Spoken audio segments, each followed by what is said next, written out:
La Banque africaine de développement vient à la rescousse de l'Afrique du Sud. L'institution a approuvé un prêt d'environ 5 milliards de rand, soit environ 300 millions de dollars au gouvernement sud-africain, pour faire face à la pandémie de Covid-19 qui contribue à la détérioration de l'économie déjà en difficulté.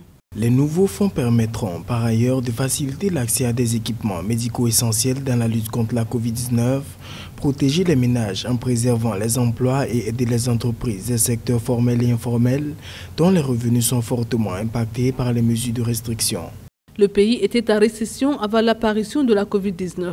Selon les prévisions, le produit intérieur brut est attendu en baisse d'au moins 7% cette année à un déficit budgétaire d'environ 15% du PIB. D'ailleurs, l'aide financière sollicitée auprès du FMI, pouvant atteindre 4,2 milliards de dollars, sera examinée lundi 27 juillet.